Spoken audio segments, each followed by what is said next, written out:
오늘 말씀의 제목은 바울에게 배우다라는 제목으로 마지막 시간입니다.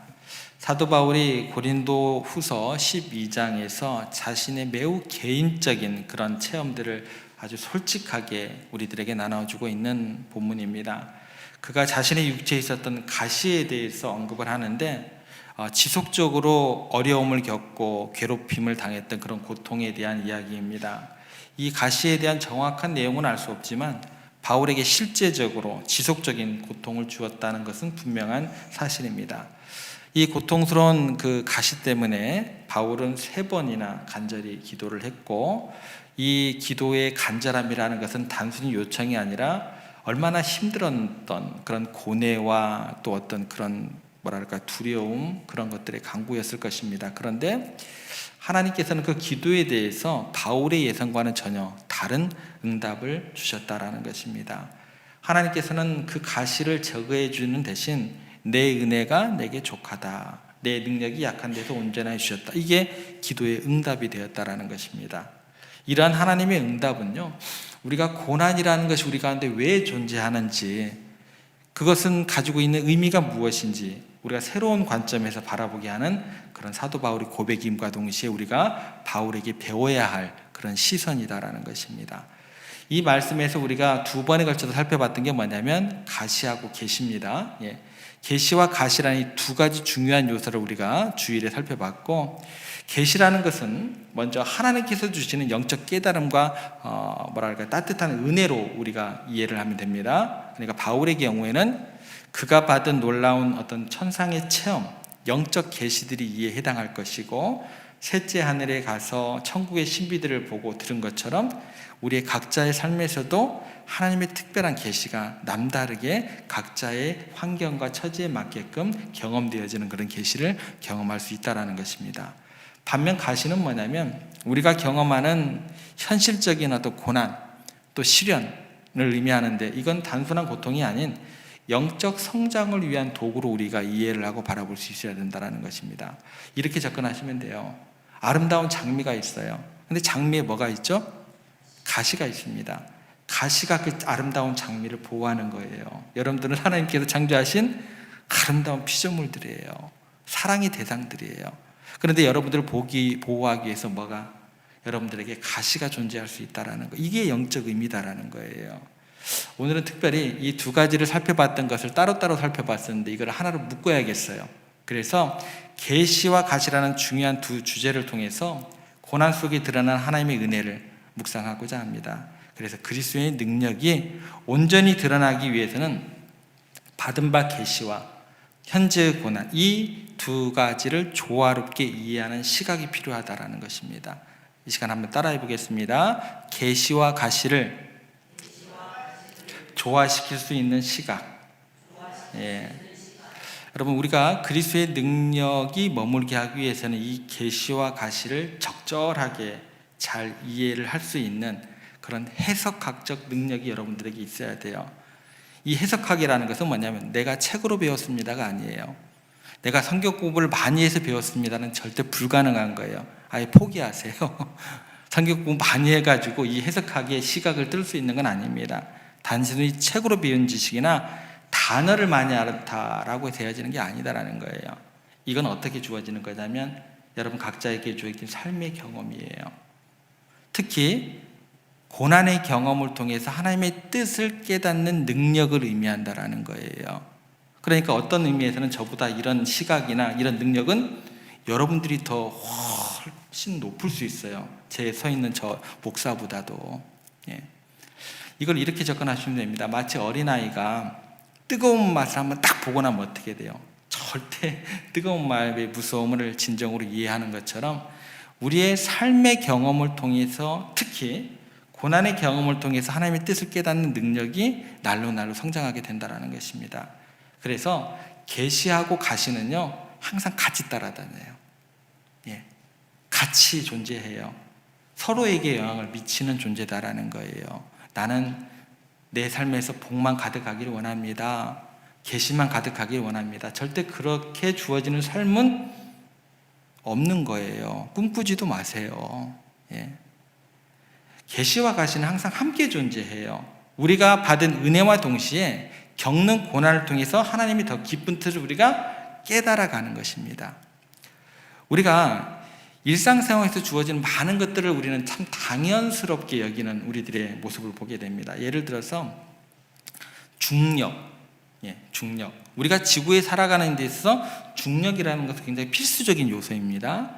그런데 우리가 그 중력 때문에 하나님께 항상 불만을 토로하기도 합니다. 하나님, 그 중력만 없다면 이렇게 무거운 물건을 들 때 내가 허리가 아플 일이 없을 텐데. 그렇죠. 그리고 혹 중력이 달처럼 약하다고 한다면 이렇게 무거운 것도 발로 한번 통 치면 어떻게 돼요? 둥둥둥 떠다니겠죠. 그죠?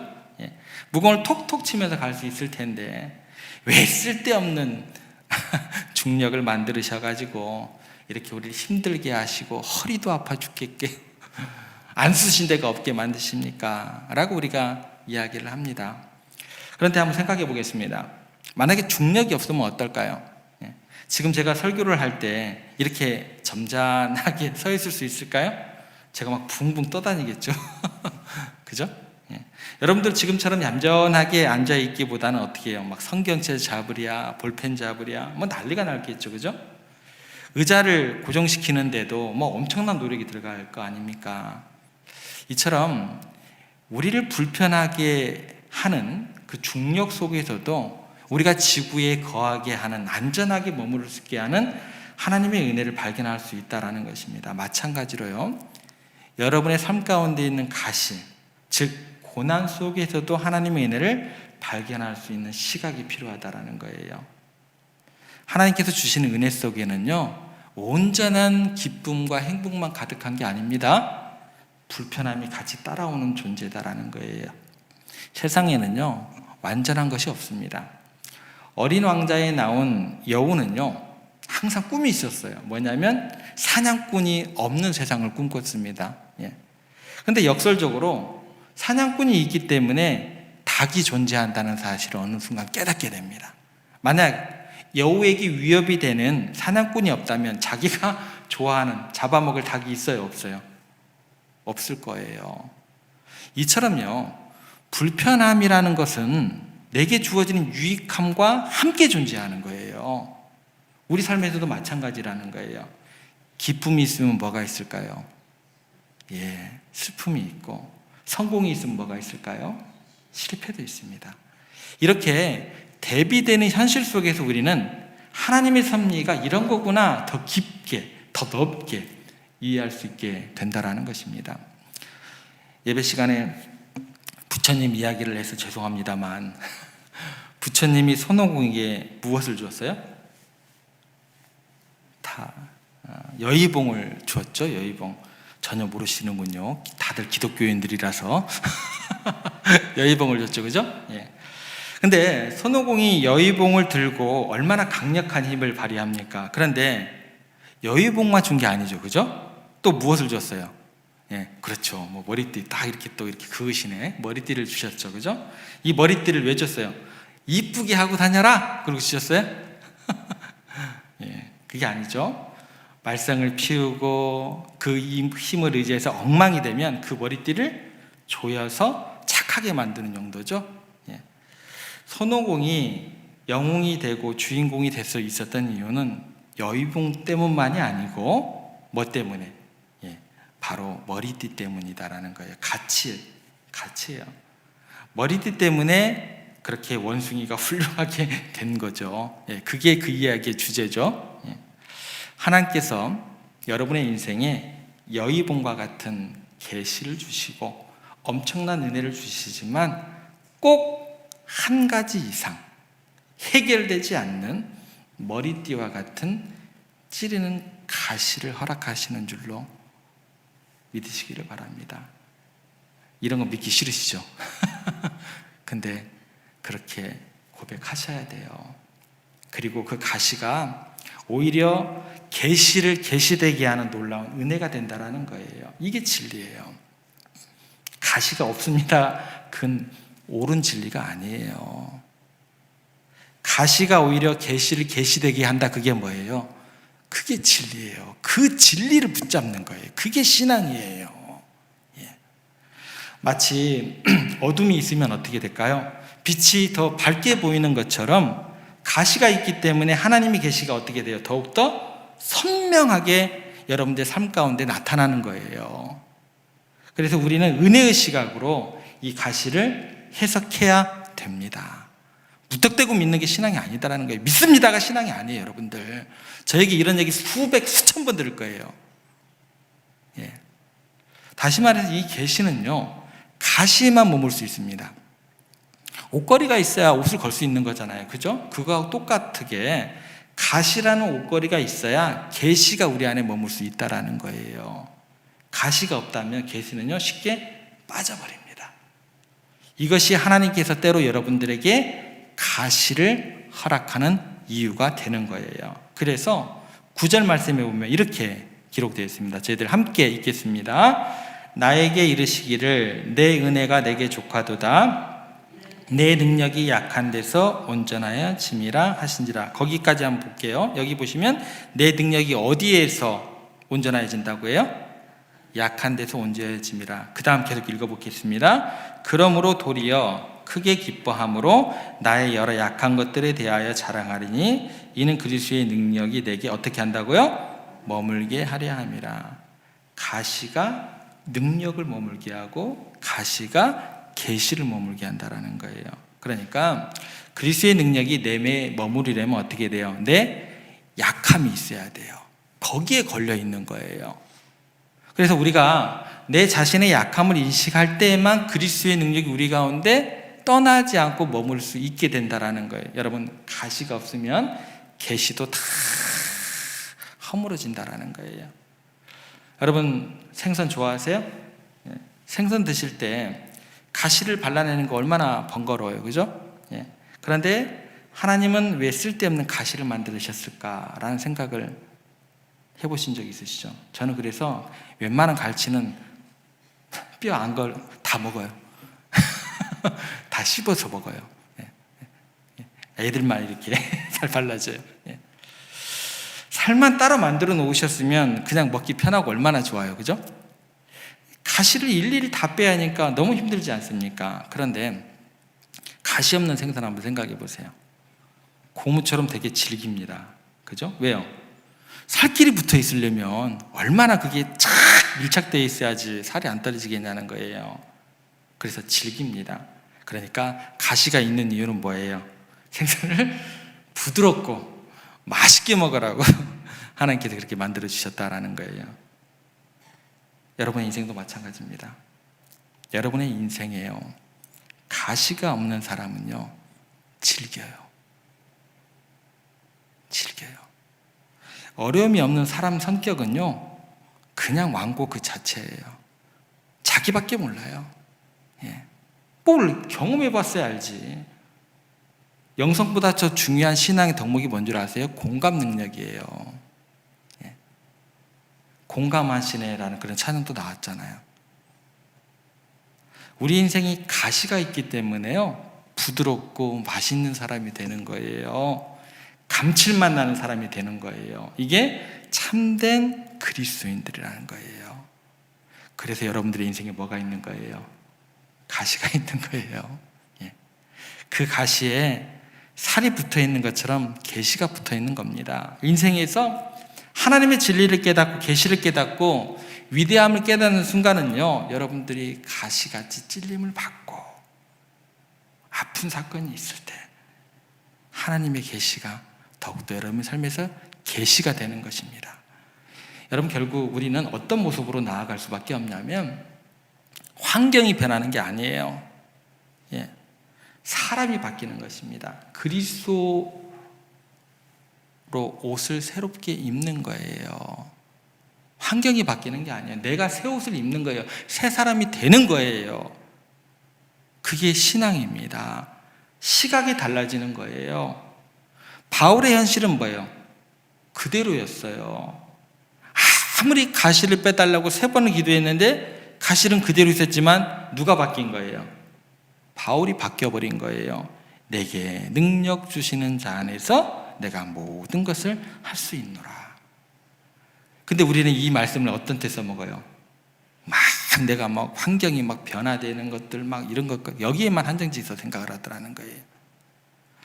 여러분, 내가 바뀐다라는 것은 뭐냐면 내가 아파도 하나님 안에서 미소 지을 수 있고 눈물 속에서도 내 하나님을 찬양할 수 있다라는 겁니다. 모든 것을 할 수 있는 일체의 비기를 배우는 위대한 사람이 바울은 그렇게 됐다라는 거예요. 똑같은 풍경이라도요, 여기에서 보든지 여기에서 보든지 어떻게 돼요? 전혀 다른 모습이 보여요. 여러분들 앞에 있는 꽃 이쁘게 보이죠? 저는 뒤에 있는 예, 좀 뭐라 그럴까요? 이뻐요. 이쁜데 여러분들보다 이쁘지 않은 모습이 보이더라는 거예요. 이거하고 똑같다라는 거예요. 바울이 결정적인 깨달음을 얻게 됩니다. 가시가 계시를 계시되게 하고 하나님의 축복을 머물게 하는 아주 중요한 역할을 하고 있다는 걸 깨닫게 돼요. 그래서 자기같이 초라한 인간에게 이 놀라운 계시가 임한 것은 가시가 있기 때문임을 알게 된다라는 것입니다. 오늘날 살아가는 그리스도인들의 모습을 보면 안타까운 점이 이 점이에요. 우리가 어느 날부터인지 그리스도의 능력을 구하기보다 돈과 물질을 구해요. 그러다 보니까 그리스도의 은혜가 없으면 나는 아무것도 아닙니다라는 그런 겸손한 고백이 어느 날부터 사라져 버렸어요. 대신 우리는 뭐예요? 나는 좀 갖춘 사람이 되었고, 나는 강한 사람이 되었고, 나는 부족함이 없는 사람이 되어버렸습니다. 그래서 내가 가진 것으로, 내가 가진 기회로 나는 완벽한 줄 알고 교만하고 무례하게 행동하는 그리스도인들이 점점 많아지고 있다는 게 문제입니다. 그래서 그리스도의 계시는 사라져버리고 인간적인 욕망과 인간적인 자랑만 자리하고 있어요. 이렇게 가시가 없는 인생은요, 교만해서 마치 소금 잃은 음식처럼 맛을 잃어버리게 될 수밖에 없다라는 것입니다. 왜요? 그리스도의 능력이 머물지가 않는데 어떻게 맛을 내며 어떻게 빛을 발하겠어요? 그래서 교회는 커지는데 많은 그리스도인이 있었는데 지금 어떻게 돼요? 교회도 쪼그라들고 많은 그리스도인들은 떠나가고 세상 사람들에게 영향이 또 미치지 못하게 되고 사랑받지도 못하고 초라하게 그렇게 약해지고 있습니다. 왜냐하면 뭘까요? 가시가 없는 인생이 되었기 때문에 많은 축복 속에서 그리스도의 능력을 구하지 않는 삶으로 변질되었기 때문에 하나님의 신비로움과 거룩함을 상실한 그런 크리스찬들이 되어가고 있다는 것입니다. 다시 우리 가운데 주어져 있는 가시를 자랑하고 기뻐하면서 그렇게 하나님의 은혜를 구하면서 하나님을 찬양할 수 있는 우리가 되어야 하지 않을까라는 생각을 해보게 됩니다. 사도 바울이 10절에서 이렇게 고백을 합니다. 저희들 같이 한번 읽어보겠습니다. 그러므로 내가 그리스도를 위하여 약한 것들과 능욕과 궁핍과 박해와 공고를 기뻐하노니 이는 내가 약한 그때 강함이라. 여기 보시면 내가 약한 그때 강함이라. 오히려 내게 주어진 곤고와 박해와 약함을 기뻐하고 그때가 오히려 그리스도의 능력을 통해서 내가 강해진다라는 고백이 된다라는 것입니다. 여러분, 하나님은요, 우리가 약할 때 강함을 주시는 분이십니다. 믿으시나요? 여러분들이 싫어하는 얘기를 여기다 덧붙일게요. 그리고 하나님은 너무나 강한 우리에게는 가시가 필요하기 때문에 뭘 주실까요? 아픔을 주세요. 가시를 주시는 거예요. 앞에 것만 생각하시면 안 됩니다. 여러분들이 강해지면 어떻게 된다고요? 가시를 보내서라도 여러분들에게 새로운 사명과 새로운 시각과 새로운 마음들을 여러분들에게 허락하시기 위해서 가시가 주어진다라고 믿으시기를 바랍니다. 그 가시로 인해서 오히려 하나님을 원망하는 것이 아니라 그 하나님께서 나에게 주신 기회를 찬양하고 더욱더 그 기회를 통해서 믿음의 사람으로 굳건히 서고 강해지고 더 위대해지는 그런 내가 되겠습니다 라고 기도하는 여러분들이 되셔야 돼요. 여러분, 하나님께서 여러분에게 주신 가시는요, 또 다른 축복이고 계시를 드리는 위대한 하나님의 은혜인 줄로 믿으시기를 바랍니다. 어느 날 임금님이 이렇게 시골 마을을 지나가시다가 한 목동을 발견하고 너무나 감동이 됐어요. 너무나 해맑아요. 순수해요. 그리고 그 모습이 왕궁에 와서도 잊혀지지가 않았던 거예요. 그래서 다시 신하들을 보내서 그 아이를, 소년을, 목동 소년을 데리고 왕궁으로 오게 했습니다. 그런데 와서 그 모습 자체가 너무나 지혜로운 거예요. 그래서 그 모습에 감동을 해서 왕이 하루아침에 그 목동 소년을 재상으로 임명을 해버리겠습니다. 그러니까 그 옆에 있었던 신하들이 난리가 난 거예요. 저 출처도 알지 못하는 사람이 와가지고 갑자기 재상이 되니까 막 시기하고 난리가 났어요. 막 어떻게든 그를 끌어내리려고 막 모함을 하기 시작합니다. 그런데 흠잡을 데가 없어요. 뇌물도 안 받죠. 돈도 안 밝히죠. 너무나 훌륭해가지고 백성들이 다 칭송을 하게 됩니다. 어떻게 제거할까 생각을 하고 그 사람이 가는 곳마다 이 신하들이 첩자를 붙여가지고 따라 붙게 했어요. 한 가지 알게 된 게 뭐냐면 한 달에 한 번씩 왕이 명령하지도 않았는데 자기 집에 가서 굳게 창고문을 닫고 창고 가운데 있는 큰 항아리를 들여다보면서 막 좋아하는 모습을 발견하게 됩니다. 첩자들이 와서 이야기를 했죠. 이제 왕이 가서 이야기합니다. 저 큰 항아리에다가 왕의 보물을 다 훔쳐다가 갖다 놓고 그게 쌓이는 것이 기쁨으로 여기고 막 그렇게 즐거워한다. 그 내용을 왕에게 일러 바쳤습니다. 왕이 그럴 리가 없다고. 그런데 증거가 있다고. 우리가 가서 한번 같이 보자고. 신하들이 그러니까 어쩔 수 없이 가게 됩니다. 그랬더니 그 정확하게 그 창고에 가니까 진짜 목동이 그렇게 하고 있는 거예요. 그 순간 문을 억지로 열게 했습니다. 그리고 왕이 얘기를 합니다. 그 목동 소년에게 항아리에 있는 거 다 꺼내라고. 근데 항아리에서 나온 것이 뭘까요? 보물이 아니었어요. 목동의 지팡이하고 낡은 옷이었어요. 왕이 황당해가지고 아니 이게 언제쯤 건데 이거를 여기다 놓고 한 달에 한 번씩 와서 보고 그렇게 좋아했냐고 왕이 물었습니다. 목동이 이렇게 말합니다.